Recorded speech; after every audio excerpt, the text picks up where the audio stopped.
So to kick it off, it's my honor to introduce one of Research America's wonderful board members, the new president of Shepherd University of West Virginia, Dr. Mary Hendricks. Mary.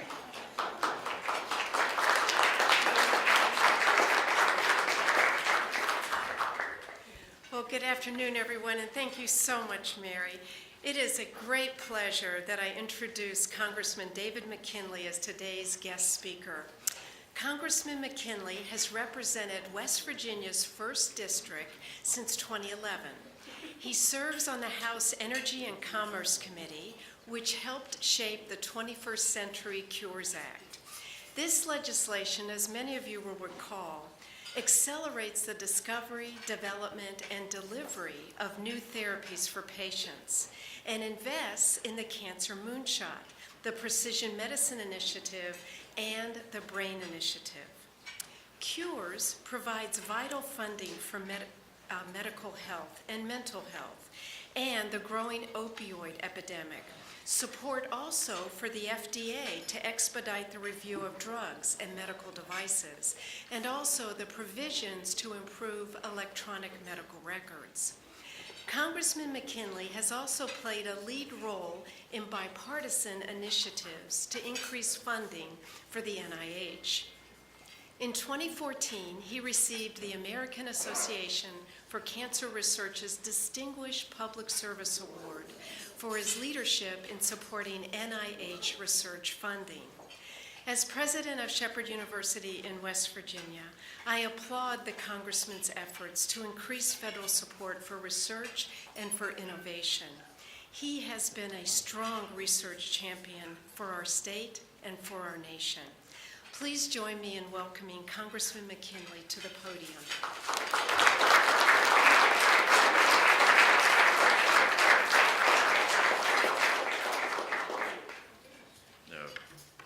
Thank you, Mary, for that kind introduction on that.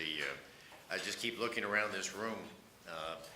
I was saying when I came in, I've spoken here at the Willard several other times over the last 6+ years, but I don't think I've been in this room because I think it was this room my grandparents had their wedding reception. And I walked in, I saw the columns, and I said, oh my God, I've arrived, finally after seeing this. But you have to understand what it was like back in 1914. I can only read the clips, but they brought trains over from Wheeling to come to the wedding. They had the wedding at the Church of the President, and then they had the reception here. And in the background were these columns, and I know I've arrived here. So this is kind of a surreal experience here today. But thank you again for the chance to chat with you a little bit. What Mary didn't talk, and maybe some other things, is I spent 28 years on a hospital board in Wheeling, and I'm married now for a whole bunch of years to a critical care nurse who has practiced nursing for over 40 years. So healthcare and the whole issue has been something that has meant a lot to me. So when I came to Congress, I had an architectural engineering practice, and when they get a chance to come to Washington or be involved in it, because I think there's a time we have to step away from what we do on a regular basis and serve our country. And that's what I'm doing. Getting away from my comfort zone. I love designing buildings, retrofitting buildings, but there's another calling that all of us have, and we can get involved. You do it your way, I'm doing it my way, is to step away so that we can provide some services to this country from an engineering perspective. I am delighted that everything I've read about Research America, that what you're doing, and you're getting your name known better throughout the members of Congress. So I think that in and of itself is something very important, is for them to develop credibility.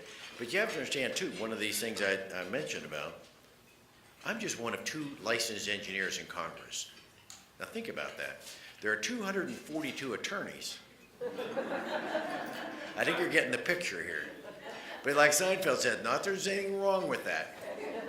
But you got to figure where your focus is on some of these matters, whether you want to do that. So, and what I like as an engineer, I want results. I want things based on science and facts, and not on hyperbole and ideology. We get an awful lot of that up on the Hill.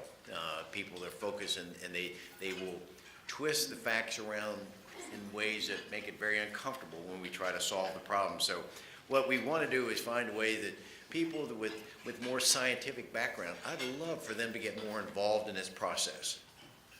But I've said publicly a number of times, I don't like politics. I really don't. But I don't know how you change public policy if you don't get in the fight.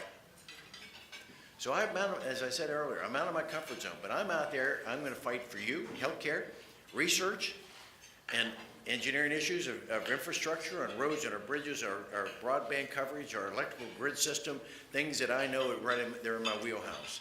And I want to be able to work on those things. So the whole thing of people dealing in ideology, I want to deal with facts, and I think so do you on this. So as it relates to research, however, we all should know, and I'm sure that each one of you can talk about the examples of how research has impacted communities and the like. We know that if nothing else, the economic model of what's happened by virtue of putting more research money into the community. Advancing technologies, the research that one of the things I'm interested in, particularly in engineering, is finding ways that we can burn coal cleaner, be able to find ways to capture the carbon, capture this sulfur and nitric oxide gases, and then what we can do is export that. We reassure ourselves having the mantle of leadership and technology, and then we can ship that technology to India, China, and other places that are burning. And I think the same thing as it relates to healthcare, that we become that shining city on the hill once again, and be able to take what we can learn from our research. Because particularly if you look back, our economy's been struggling for the last numbers of years, probably 8 or 9 years now. And we've been growing at less than a 2% growth rate. Now you can't, any industrialized nation that is successfully growing is probably going to 4 to 5%. But we've been stuck at this lower level of 1.5, 1 3/4% growth rate. You can't maintain our leadership, global leadership in research if we're not developing, if we're not growing our GDP. So, and I think, quite frankly, and I've said time and time again, I think research is the core of it. That's why I spend so much time developing on it. I spoke yesterday to the Engineering Society. I'm a 50-year member of the American Society of Civil Engineers, a fellow.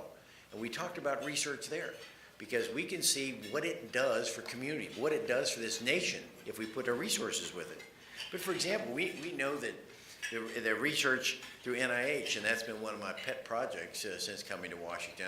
I have really been, I've sat down with them I don't know how many times, and we're trying to find ways that we can put more money into their budget to be able to help out, because I fundamentally understand. Without that, we're going to be stymied. So we got to keep doing with that. We know that the NIH supports over 400,000 jobs across America.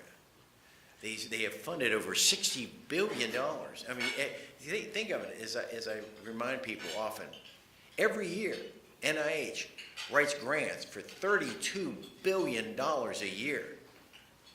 That's significant. Now what we have to do is find out how that money is being spent and where we can, get the best bang for the buck with that. So we've actually seen a very positive impact from what the NIH has done and the Cancer Center and the like. But probably what I love using this example, there was an article a couple years ago in Politico, and I use this article quite a bit, and it shows where you can have a vision in using research. And Winston-Salem is a good example of this from this article. Winston-Salem down in North Carolina 20 years ago had lost their major employer. R.J. Reynolds pulled out and consolidated with Nabisco, and they moved back to Atlanta. As a result of that, Winston-Salem had about a quarter of their population is now unemployed. Empty buildings left and right, 20-story skyscrapers abandoned. But what they did is they said, we're gonna find a way to make this community work. And what I like about it, they said, we're gonna build it around research. Wake Forest University stepped in, and they put together, over the last 15 years, they've spent $1.6 billion with a B, $1.6 billion in this, what they call their innovation quarter.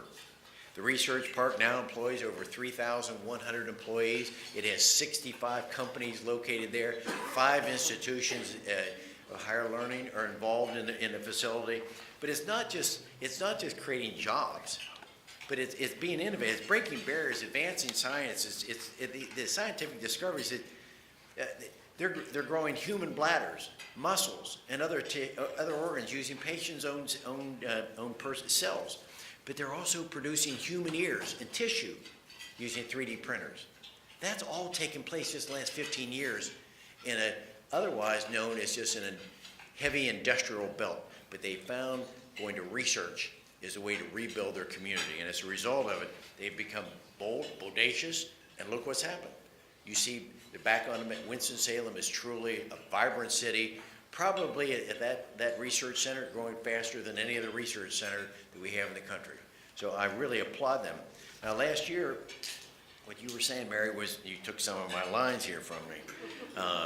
Because I was working with Fred Upton and trying to get the 21st Century Cures Act passed. And that took everything that we had at the end of the year to make sure that bill passed, because we could see there's where the medical research is going to take place. Think about it with that. And Mary said the cancer moonshot, $1.8 billion, $1.6 billion in brain research with Alzheimer's. And unfortunately, my family, like many of yours, we know that's all as rampant through our families is Alzheimer's. I lost my mother 6 years ago with Alzheimer's. And then $1.1 billion for opioid abuse. Those are oddly enough, we actually had to fight to get some of those. Because unfortunately what's happened, I don't think enough people in Congress understand, they don't connect the dots to understand what it does for people if we do the research. So that's a message here. Somehow we can do this. Now, as far as the support for them, NIH, and there's funding. I've led the letter, the Republican member that's led the letter for NIH funding. We went from $32 billion. We added $2 billion more. We had 160 some members sign on to that. We're able to crunch that number up. And we're going to continue to try to push that NIH money up, because we understand how important that is.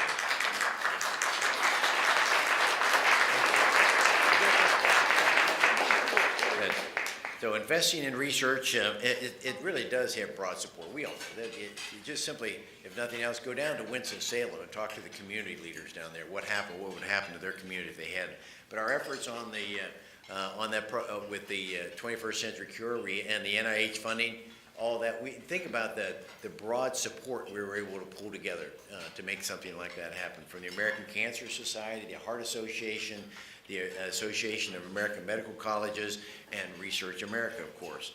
You all stepped up, and we needed that help at the right time to push that thing over the finish line, because there was some resistance coming that people, again, as I said, people don't always understand the nexus between putting money into research and what it physically can do to a community and grow our nation to be that shining city on the hill that I so desperately want us to reestablish, that, where people around the world come for their health care, where people come to be innovative, to do it in manufacturing. I want them coming to America rather than going someplace else. So the part of the problem I've had, and I'm digressing just for a moment, Yale did a study the other day.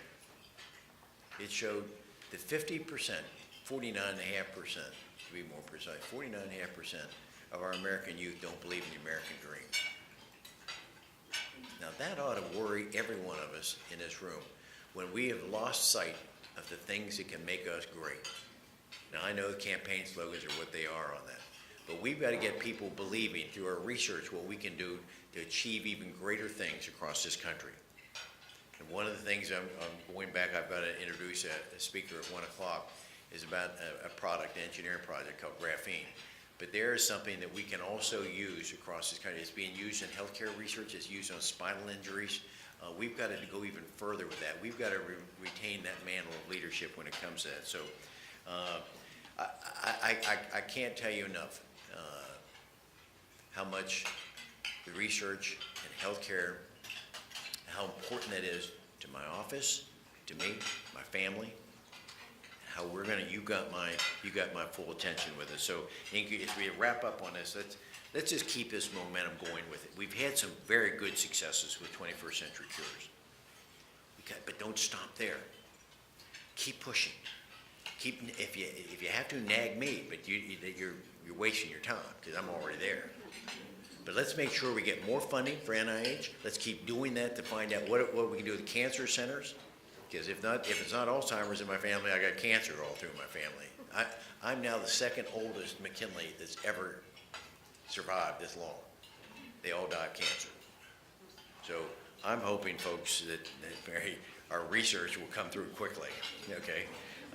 So if you go up to the Hill today or tomorrow or whenever, and you get a chance to interact with your congressman, as you're advocating for research dollars, all I can say, probably the best way, make sure you make it personal so people can relate to it. When we talk in abstract, you lose a lot of the members of Congress. But if you start personalizing it so that they can understand how you connect the dots, you're going to have much better success with it, and we'll keep pushing it. I think insightful stories, emotional stories, those things work.